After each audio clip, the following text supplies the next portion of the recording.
This is Lisa from Mobile Tech Review, and today we're going to look at the Sony Xperia Tablet Z. This is Sony's latest and greatest tablet for 2013, running Android. And what's so great about it? Well, it's remarkably thin. Look at this, 0.27 inches thick. That is thinner than a pencil. That's 6.9 millimeters. It weighs just slightly over a pound. It is wildly light. If you felt like holding a tablet was, well, you know, kind of a pain, not really comfortable, this guy is just, yeah, you're not going to build any muscles holding this. Lovely full HD display, quad-core CPU inside, and more features than you can imagine, and we're going to look at it now. So this is Sony's latest tablet, the Xperia Tablet Z. It goes with the Z smartphone there for the naming and the marketing branding here. 10.1-inch full HD display, Sony's Mobile Bravia 2 engine involved here, but unlike the Xperia Z smartphone, viewing angles are much better on this guy. Sure, we're going to catch some glare here, but we don't have that kind of whiting out of the blacks going on. Really, really nice display. Also 10.1 inches. Sony's previous tablets have been 9.4 inches. They were trying to be a little bit smaller than everybody else. Well, they've given up on that, and that's fine with me. 10.1 is a perfectly nice size. Pretty good size bezel around here, as you can see. Well, that gives you a place to hold the tablet, and really rigid frame, even though this thing is psycho thin. I mean, wow, so thin. I'm just still amazed at it. I'm twisting on it, nothing happens. I can't not twist this frame whatsoever.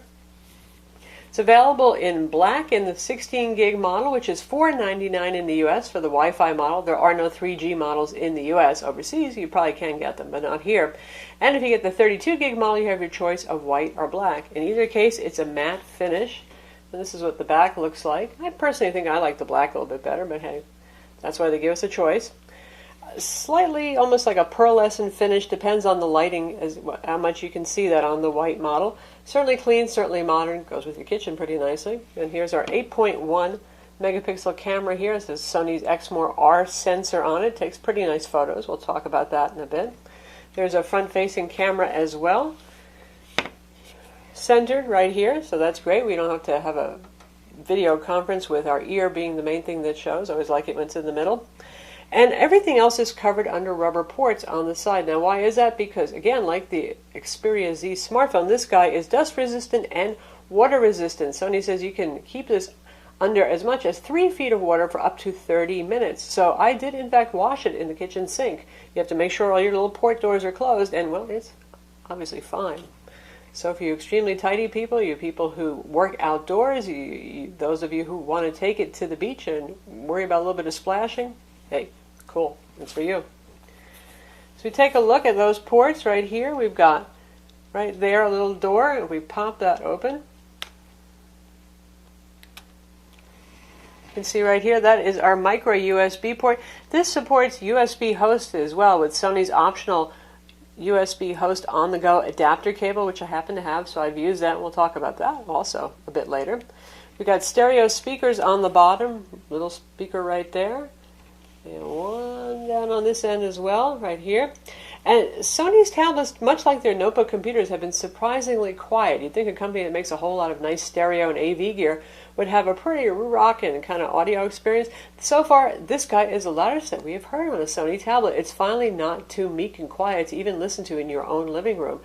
Decent sounding speakers, and pretty good placement, because usually you're holding your hands on the side, but notice the speaker does port out on the side as well. So you've got much better chance of not blocking your audio from any given side since it's doing that. That's a pretty neat design right there. This bigger door over here is labeled as micro SD. Now I think this is where the SIM card slot would also go for those of you who have an overseas version that has that. And there's a little lip that you grab the door by right there, and it makes it a lot easier to open. So there's our micro SD card slot, compatible with SDXC high capacity cards. And there's a blank slot, which I assume would be the SIM card slot in overseas models. On the top edge here, we have the consumer IR window. This is for your AV remote control gear. Something that Sony really started with Android products on their tablets quite some time ago. And now we're seeing others jump into the game, notably Samsung and HTC on their HTC One smartphone. But we've got it right here, and it comes with a very complete AV remote control application. This side, this is our little power button. Kind of matches the PS Vita and also the Xperia phones that have come out recently. And another door right here is for a 3.5 millimeter headphone jack. Volume controls are right here. There's a little LED for notifications, multicolored, different colors for different things. And this is what I assume would be the cradle mount for the optional cradle. So the Xperia Tablet Z certainly shares a lot of design DNA and the CPU with the Sony Xperia Z smartphone right here, 5-inch full HD smartphone. Similar looking, very cut off rectangular design. And you know, this phone looked thin to me until I saw the Tablet Z, because relatively speaking, you expect the tablet to be a little chunkier, a little thicker. And in this case, look at that. That's something. Put them flat on the table.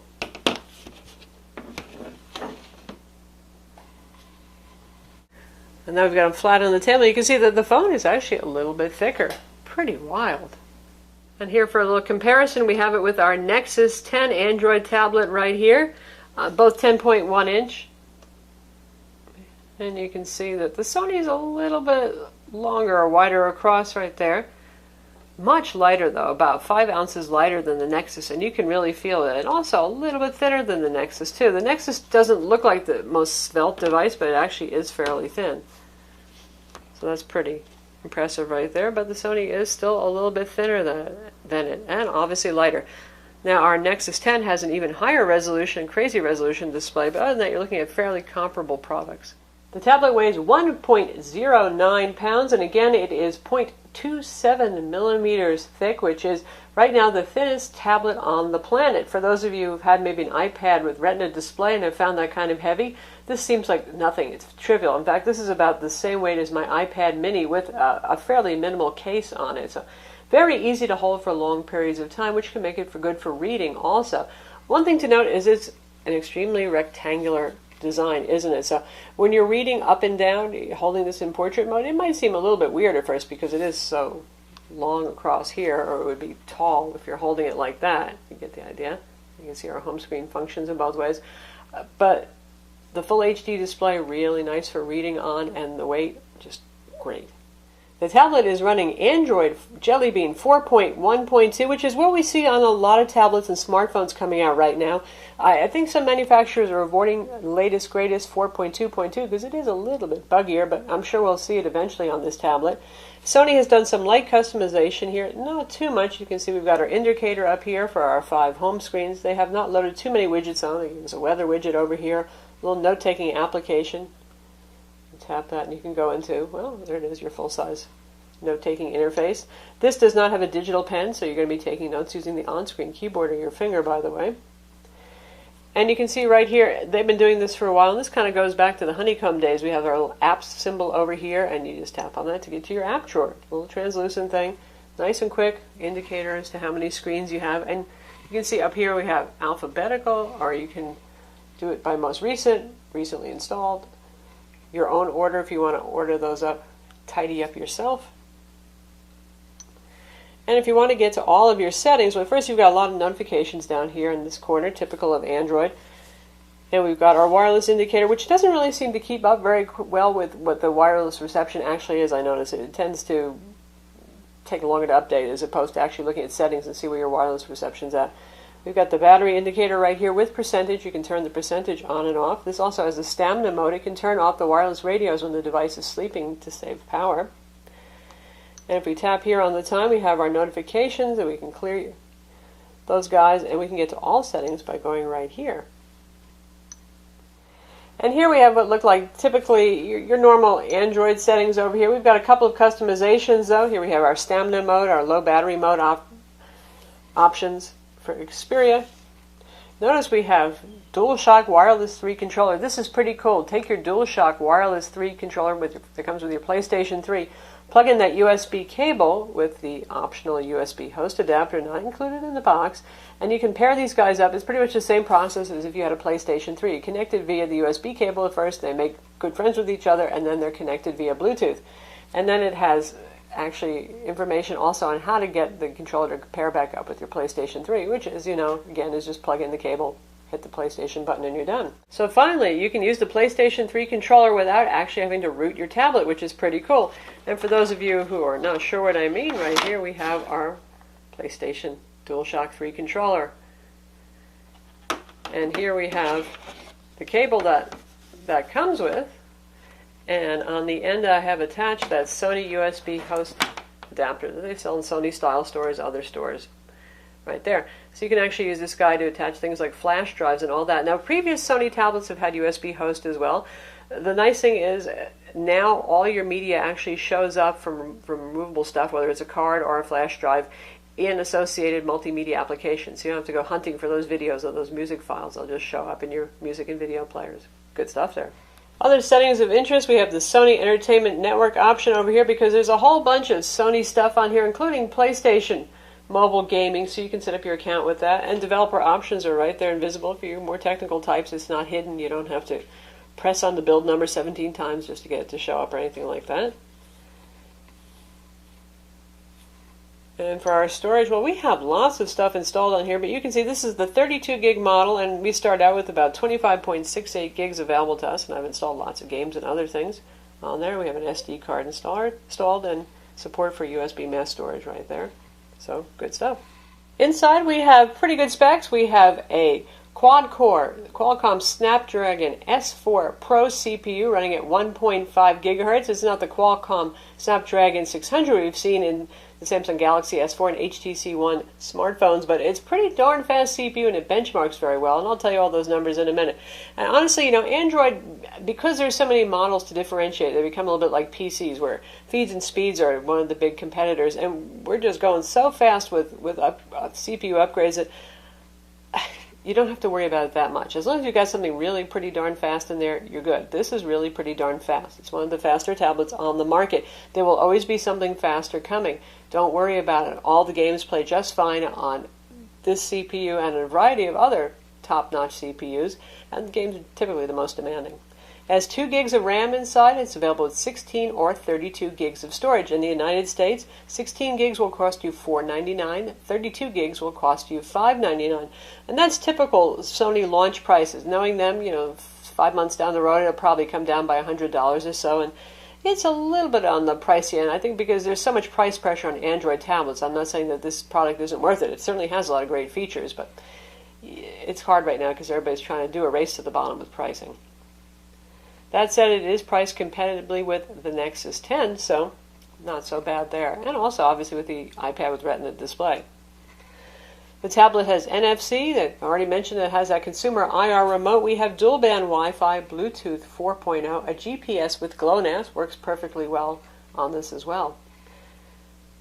Front-facing camera for video chat. Well, you can also take selfies if you want. And we've got that 8.1 megapixel rear camera, which is a pretty decent camera. Let's take a look at that. So here we have one big viewfinder, and right now it's taking a look at the Sony Xperia Z phone, which is a big reflective mass, a little bit hard for it to focus on. Not a whole lot of controls right here. Here's our video recording button. There's our camera button. We can switch our cameras right here. We have quick access to gallery. Some tools, settings right here. And the reason there aren't that many settings is because you see this little right here, this little icon? This is intelligent auto mode, which you see on Sony's NEX cameras and also on the Xperia Z and ZL smartphones. So right now it's taking care of most of the settings for you, so it's not showing you the full gamut of things that are available. But you can see we have normal, we have the video camera, burst mode, panorama mode, effects, all sorts of stuff. So let's just switch to normal so you can see. Now we got our HDR option, EV exposure, and a lot more stuff is available here for those of you who like to take pictures using your own settings. Intelligent Auto usually does a good job. I have to say, the one thing I found a little disappointing so far is HDR mode. It really doesn't do as much as it could to bring out a dark subject against a white background. Firmware can certainly fix that. It's fast enough to take a picture. You can do tap to focus. You can actually set it so that when you tap, it also takes the picture. I prefer to not have it that way. And it can shoot 1080p video. So nice stuff. As tablet cameras go, this actually takes some nice pictures. Again, other than the HDR issue. Here's a picture we took outdoors under partly cloudy skies of obviously of a rose, a flower, and lots of nice detail there, pretty natural looking. Colors are fairly accurate. Didn't bloom on the pinks too much, nice. Again, did a good job there. Did not white out on the rocks. The reds here are quite detailed. That's nice. Usually you see a lot of red blooming on digital cameras. Not so much here. And here you can see this area by the fence is a bit too dark. And that's what I mean about I'd like them to fix the exposure a little bit and do a little bit better job there for that kind of thing. And you can see a video that we shot. This does have image stabilization, which I tested out here. Recording volume is not super duper loud, but video with the Sony Xperia Tablet Z. Not a very wide-angle lens.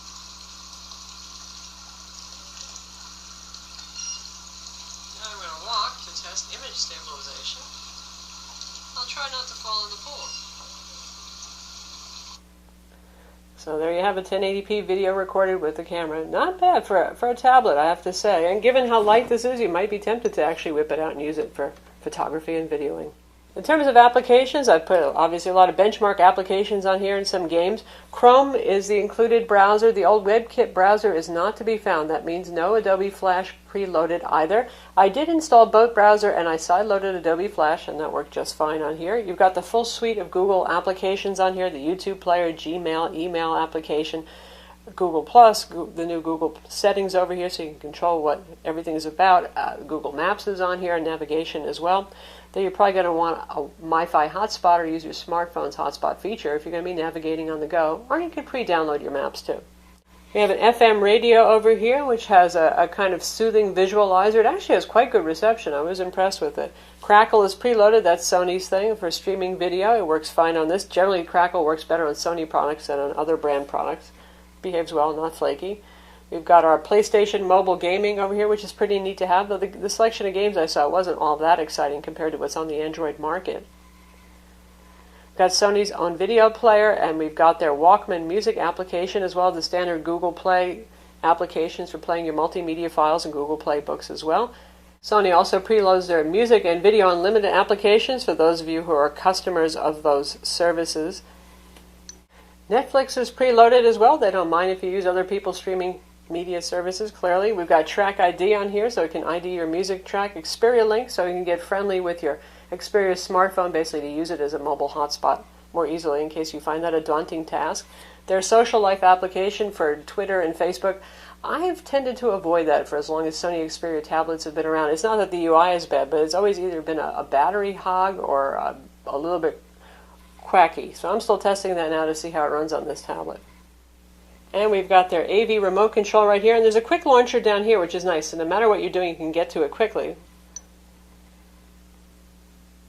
And it's the same UI we've seen on previous Xperia tablets. So every device has its icon. You can power them independently and say we want to actually control the device. Really, lots and lots of options right there. Pretty much replicates everything that you've got on the remote. That's nice. And it supports swiping up and down to change the volume and sideways to change the channels. Works pretty well. Now, Sony's supposed to offer a TV Sideshow application for those of you who want to also get information on programming that's available. There are actually quite a few apps in the Android Play Store that give you that same functionality. But funny thing is, when I tried to download it from Google Play, it said it wasn't compatible. Go figure. I'm sure Sony will fix that soon. As we'd expect for something with a fairly powerful CPU inside, it has a responsive enough web browser here.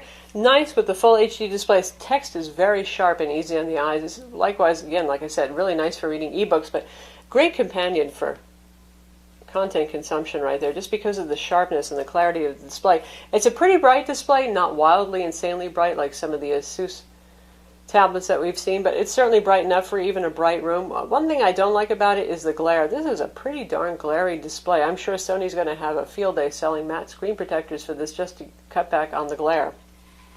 But other than that, works pretty well. We can check out a streaming YouTube video to see how it plays. And we'll look at our Optimus G Pro video review.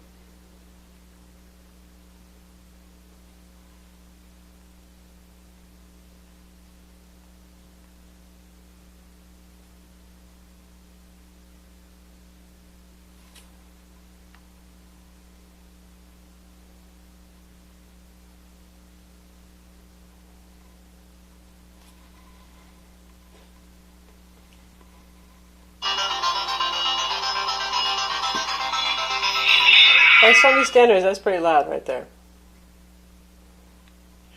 This is Lisa Let's from see what our Mobile volume Tech Review, is. and today we're going to look at the LG Optimus G Pro on AT&T. A lot of words to say right there, but suffice to say, this is their big new phone on AT&T. Literally, it's a 5.5.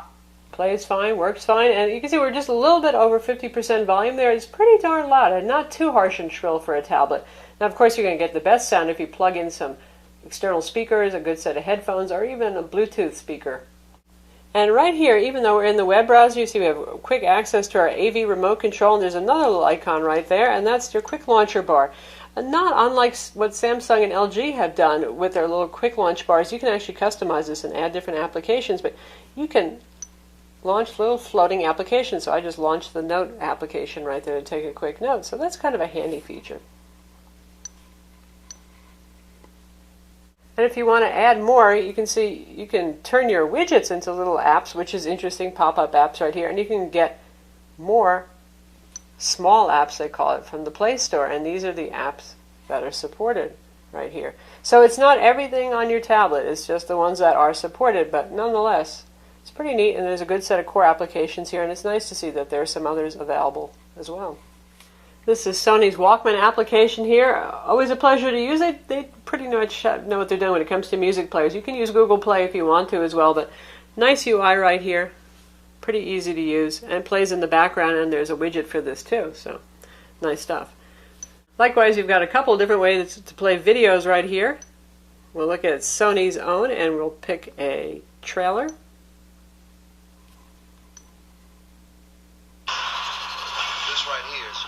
Full 1080p trailer right here, MPEG-4. American team hasn't won in the last 15 years. I want you to coach my crew. They train 12 hours a day every day. Do this. More than capable of playing full HD 1080p video, and for those of you who want to plug this into your TV using HDMI, it does support MHL out through the micro USB port. Of course, it also supports Sony's throw feature, which sometimes works, sometimes is mystifying, and what that means is basically it's using DLNA, and you take a piece of media and you throw it the visual representation of your TV if you want to play that on the TV. So it's DLNA Sony style. In terms of synthetic benchmarks, the tablet did very well. It's one of the fastest tablets on the market. For Quadrant, it scored 7450. On Tutu, you can see right here, 20,517. On Geekbench 2, it scored 1890. GL Benchmark 2.7, the Egypt 2.5 HD test, 32 frames per second on screen and 31 off screen. That's quite good. SunSpider was 1501 using the built-in Chrome web browser. Now the Chrome web browser tends to score a little bit lower than the old WebKit web browser, so keep that in mind. For comparison's sake, that's about the same quadrant speed as the Samsung Galaxy Note 8 with the quad-core Exynos CPU. It's actually a little bit better. The Samsung Galaxy Note 8 scored 7054 versus this guy scoring 7450. When comparing it to the Nexus 10, that scored 4959 on Quadrant, so a lot faster for that test. On Tutu, the Nexus 10 scored 13,658 versus that 20,517. But the Nexus 10 does pull ahead with faster GL benchmark numbers. Some of the fastest we've seen, in fact, around 50 frames per second for on-screen tests, which is really good. And a little bit higher Geekbench number, too, 2,500 versus 1,890. So there you have it. If you're wondering how this stands up in terms of performance with some of the fastest tablets on the market, it holds its own very well. Now we're going to test out gaming. First, we're going to use Dead Trigger because shooters are usually pretty good use for this controller, and that's what I'm going to use, wireless. Look, Mom, no wires. It's all connected via Bluetooth right here. So here I am walking along using the left joystick, and I'm going to aim. You know, honestly, this is a game that plays just fine with the touchscreen, but it's just a good example to show you. It's great when you're playing something like GTA 3.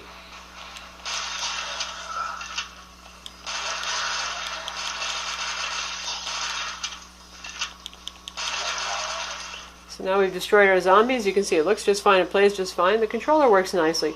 You could also use other controllers if you want, USB-based ones, if you have the little USB adapter.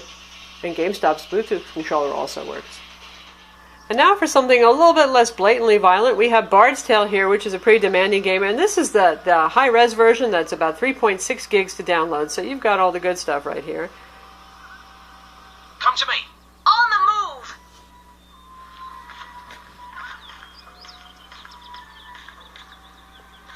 And it's playing just fine. See if we can find our way into a little bit of trouble here, maybe.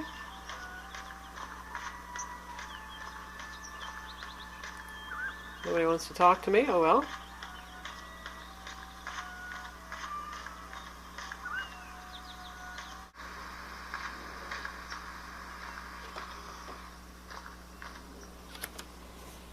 How nice to see you again.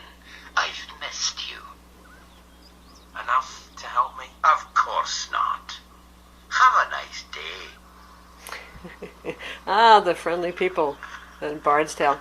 As you can see, it plays absolutely just great. Looks nice. Nice detail here. Full HD display. Nice vibrant colors. Very, very enjoyable. So how about battery life? Full HD display, quad-core CPU. Those are pretty power hungry. Thin design. There's room for a 6,000 milliamp battery in here. That's a bit smaller than some of the competitors like the Nexus 10. I know people have been worried about the battery life. And you know what? So far, I haven't even used stamina mode to power down the wireless radios overnight. Battery life has been quite good on this. I would say so far we're averaging about 7.5 hours of streaming video playback. That's quite good. That's with the brightness set to 50%. Now, this guy can get wildly bright, but I don't feel like I need it. 50% is actually pretty comfortable. If you do jack the brightness up to the maximum, you will see battery life degrade quicker. So keep that in mind. If you really want to run your tablet bright, then battery life might not be so good for this. But at 50%, we're using auto brightness, which is actually quite good. It's not like Samsung where it makes everything too dim or twitches a lot. It's kind of like the HTC One. Everything is nice and bright, and it's not overly responsive. Well, if you do that, then you should be able to get 8 or 10 hours use out of the tablet. So that's not bad, especially given how skinny it is. So that's the Sony Xperia Tablet Z. It's available, just starting to be available now at Sony style stores. Maybe a couple of other retailers will have it. Your choice of black or white, depending on the capacity that you choose. As ever, thin, light. This is Sony doing what they do best, to be honest. Just making something as thin and light as possible with a lot of nice cutting-edge features and a good display. I'm Lisa from Mobile Tech Review. Visit our website for the full review of the Xperia Tablet Z, and don't forget to subscribe to our YouTube channel.